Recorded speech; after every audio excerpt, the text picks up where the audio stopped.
Susah apa sih masuk ke UGM? Di video kali ini kita membahas mengenai 10 jurusan dengan peminat paling tinggi dan peminat paling rendah di UGM, lalu tingkat persaingan jurusan-jurusan di UGM berdasarkan daya tampung 2023 dan peminatnya di tahun lalu 2022. Di UGM sendiri merupakan PTN yang memiliki jurusan lumayan banyak di Indonesia, yaitu ada 91 jurusan. Di antara 70 jurusan dengan gelar sarjana dan 21 jurusan dengan gelar sarjana terapan. Nah, jurusan yang gelar sarjana ini nanti kuliahnya di fakultas, sedangkan kalau misalkan sarjana terapan itu di sekolah vokasi. Nah, perbandingan komposisi jurusannya ini 76%, lebih dari 75% itu sarjana semua. Nah, sisanya tuh diploma 4 karena di UGM ini yang dulunya D3 nih udah di-convert jadi D4 semua nih jurusan-jurusannya. Nah, berikut jurusan-jurusan yang ada di UGM. Lalu ini daya tampung versus peminatnya bisa dilihat ini 10 jurusan dengan tingkat keketatan atau tingkat persaingan paling tinggi di UGM. 10 jurusan dengan tingkat persaingan paling tinggi di UGM. Nah, terus kita bisa lihat di sini distribusi keketatan versus peminatnya. Semakin ke kanan di grafik ini, itu tuh artinya semakin tinggi peminatnya. Dan kalau misalkan semakin ke atas, itu tingkat persaingannya makin rendah.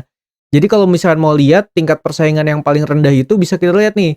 Di sini ada teknik fisika, peluang diterimanya 30%, di mana peminatnya itu cuma 140. Nah, kalau misalkan kita fokus ke tingkat persaingan yang sangat ketat aja ya, teman-teman. Nah, kalau tingkat persaingan yang paling ketat di sini nih, bisa lihat nih, peminat di jurusan kedokteran UGM itu 3.802. Sedangkan keketatannya tuh kecil banget gitu. Keketatannya cuma di bawah 2%. Itu tuh ibaratnya kalau misalkan ada 100 orang pendaftar yang notabene ya kedokteran pasti nilai skornya gede-gede kan. Itu tuh cuma 2 orang yang keterima. Dimana yang ketolak pun juga termasuk yang golongan pinter-pinter. Jadi hati-hati yang daftarnya kedokteran nih. Nah, terus di sini ada psikologi. Itu sama-sama di bawah 2%. Nah, teman-teman di sini bisa lihat ada lingkaran yang besar dan ada yang lingkaran yang kecil-kecil nih. Nah, kecil atau besarnya sebuah lingkaran di grafik ini itu tuh menunjukkan seberapa besar daya tampungnya. Jadi kayak misalkan nih, di sini kan ada ilmu komunikasi. Peluang diterimanya sama-sama kecil nih, 1,33%. Peminatnya 1.800 ke atas. Tapi daya tampung ilmu komunikasi ini jauh lebih rendah daripada di kedokteran atau psikologi tadi. Nah, di sini ada yang nyusul juga nih hukum. Hukum lebih besar daripada yang lain.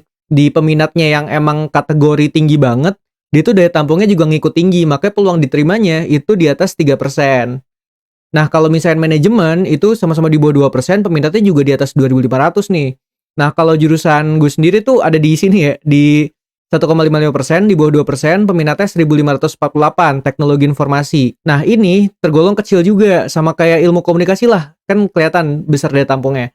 Nah, untuk lebih jelasnya, kita beralih ke tabel selanjutnya. Nah, sebenarnya hasil rata-rata peminat di UGM tuh kalau misalnya kita ambil semua jurusan di sini, kita rata-ratain itu akan menghasilkan nilai sebesar 645. Jadi kita bisa patok garis di sini nih. Set. Nah, ini tuh jurusan-jurusan yang udah di atas rata-rata peminatnya dari UGM nih. Kayak sastra Korea, pariwisata, arsitektur, teknik industri, kedokteran hewan, kehutanan, sipil, keperawatan, kedokteran gigi, gizi, ilmu komputer, ilmu hubungan internasional, teknologi informasi, akuntansi, ilmu komunikasi, farmasi, manajemen, hukum, kedokteran, dan psikologi. Nah, kalau misalnya kita bisa lihat nih, kita lihat bar chartnya ya. Kalau berdasarkan keketatan dulu deh. Nah, ini 10 keketatan yang paling tinggi kan kita udah lihat tadi ya. Tapi kalau kita tampilin dalam sebuah grafik, itu akan menjadi seperti ini, teman-teman. Nah, di sini ada dari ilmu komunikasi sampai arsitektur. Semuanya tuh di bawah 3%, teman-teman. Jadi kalau misalnya ada 100 pendaftar ya 3 orang lah yang keterima maksimal gitu.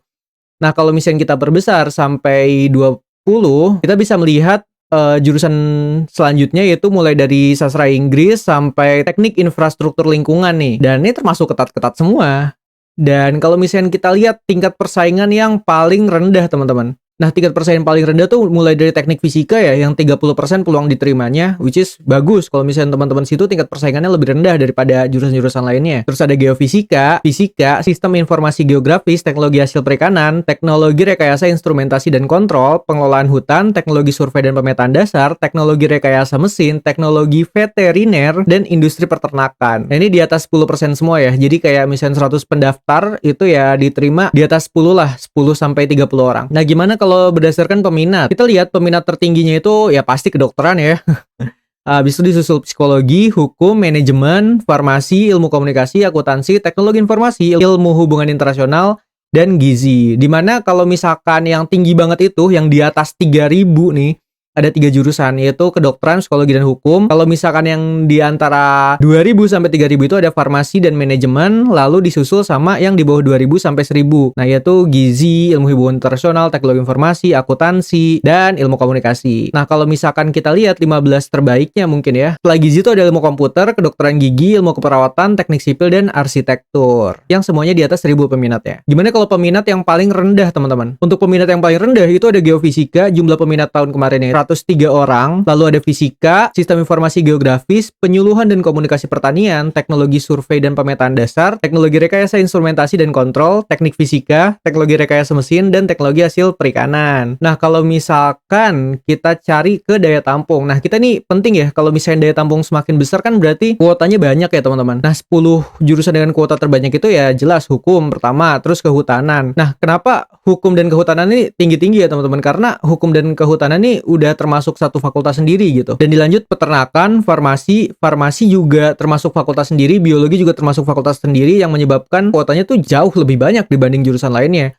Lalu ada psikologi, kedokteran hewan, teknik mesin, kedokteran hewan dan psikologi juga sama. Dan kedokteran. Nah, kalau kedokteran tuh masuknya FKKMK, itu rumpun medika kalau di UGM. Terus ada teknik mesin sama teknik sipil. Masuknya fakultas teknik nih, sama kayak jurusan aku tuh, teknologi informasi. Nah, gimana kalau daya tampungnya yang paling rendah? Jadi kan kalau daya tampung rendah berarti semakin persaingannya tuh chaos ya di sana ya. Itu tuh ada teknik biomedis cuma 12 dibuka yang buat SNBT. Terus ada penyuluhan dan komunikasi pertanian, bahasa dan kebudayaan Jepang. Nih sastra Jepang berarti. Terus sastra Jawa sama sastra Perancis. Nih FIB naruhnya dikit-dikit ya. Kalau kita perlebar lagi, itu ada higien gigi, teknik nuklir, dan sejarah. Nah, ini teknik nuklir tuh udah di teknik, sejarah itu di rumpun soshum, teman-teman. Dan kalau kita lihat, nah UGM kan banyak ya jurusannya. Kita ambil yang paling tinggi-tinggi tadi coba ya, kedokteran misalkan.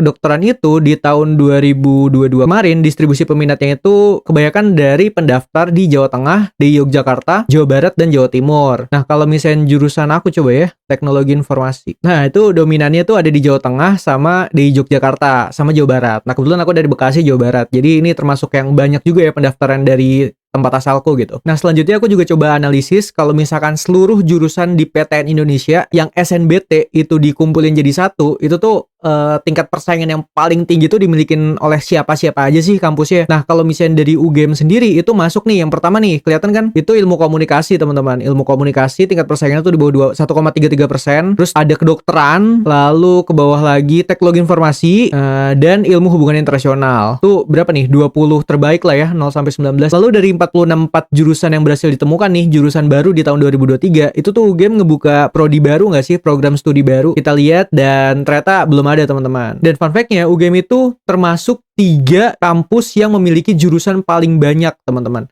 Yang keduanya itu ada 11 Maret, sama yang paling pertama itu ada UPI, Universitas Pendidikan Indonesia. Dan kalau misalkan kita lihat berdasar UGM lagi ya, teman-teman, kita bandingin kedokterannya ya. Kedokteran UGM, UI, dan UNER misalkan.